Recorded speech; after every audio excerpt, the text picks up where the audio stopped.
apartment in Bnei Brak, the religious city in Israel, from some people that are good to us to stay.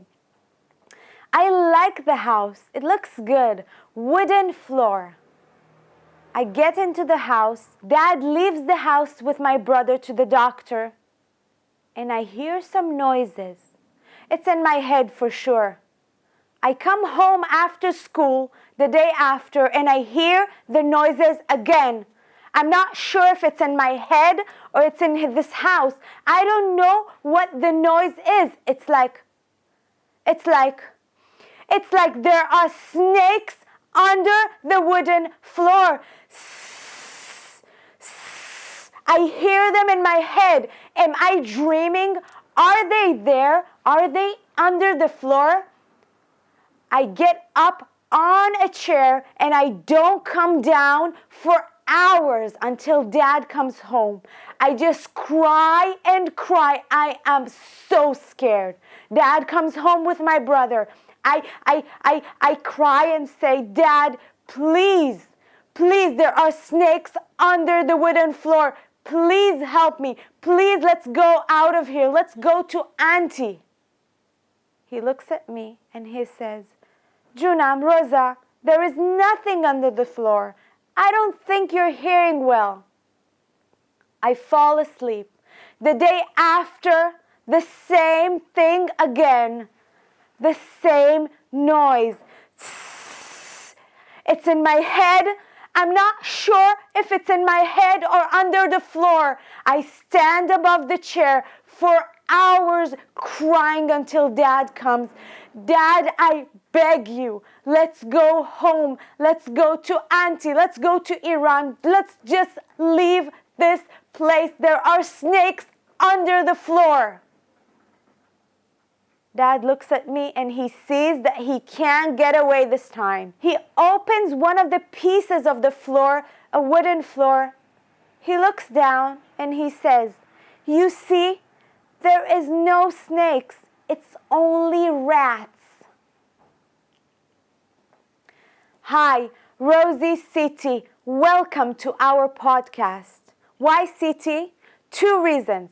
The first one, I had a very harsh life and I had no way getting out of this life without reading people. Whoever came to my life, I had to read their life. That's why City. The second reason, because every single day I learn the mind. I understand that all our results are from the mind. Everything, our body, money, relationship, business, everything. So I learn and teach. That's why City. Well, what I learned there, I was just so scared. I couldn't learn anything. But now what I understand, it's like a metaphor, what I had there in the small house in Bnei Brak, Israel. Let's take a person that has a big problem and he can't face it and he can't handle it. Let's think that it's like a box for him. A big, ugly, nasty box of snakes for him in his eyes. Let's say it's his relationship with his wife, or anxiety, or his body. He can't lose weight and it's a big problem for him. It's a very huge box of snakes in his eyes. But now I want you to ask yourself with that problem, is the fear of handling the problem bigger than the problem itself? Because I want you to look inside the box. Maybe it's just a mouse, or maybe it's a fly, and us being so scared of it make from a tiny fly a box of snakes.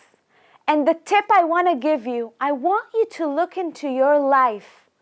The moment I had my life in Bnei Brak, I thought the worst thing ever. I was 9 years old. I had the voice of the snakes in my mind because they have the same noise. Snake and rats both do the same voice. So I thought it was a snake. I know it seems like a snake, I know the problem looks big. I know handling it and taking the reins looks very big in your life. But I want you to stop and ask yourself, am I willing to open the box and let me see what is in the box? Because maybe it's not that much problem, not such a big problem. Maybe I can fix it very easily. So do it, because to make a change in life, we have to look into the fear's eyes and handle it. If we don't, we're going to stay with the problem and nothing's going to change. If you have an anxiety problem, if you can't breathe, and if you have a problem in your relationship and you don't talk to your wife and it's a big problem, a box of snakes in your eyes, think about it. The snakes will still stay in the room until you look at them and see that the snake is not a snake. It's just a small fly. And you have to handle it, and you have to take the risk and open the box. It's scary. It's going to take some courage. But if you don't do that, the box will stay in your living room for life. And it's going to get bigger and bigger and bigger every day. This is my tip for you. So let's talk about the next episode. What will happen? Will we stay in Bnei Brak? What will happen with the rats? How can we live like this with this noise? What will happen to my brother, my father, and me? And the most important thing, what will happen with you and what will you learn from my story? Because my story is just a metaphor to your life. I want you to pull it back to your life and ask yourself, what do I learn from her? From her life, what can I take to my life? Listen to it again, again, and again. And I want to give you a tip. Environment. Who is your environment? Because we become whoever is our environment. Be with people that make you grow. Be with people that make the fire and energy in your life grow. Be with people you love and that love you and push you towards your goals. Not the not people, not the don't people, but the do people. And we would love you to be our environment and let us be yours. So follow us. TikTok, Instagram, YouTube, Facebook, RoziCT. Follow our community on Facebook. $1 Million Life and Biz. So I'm RoziCT and I'll see you next week. Have a great, wonderful week.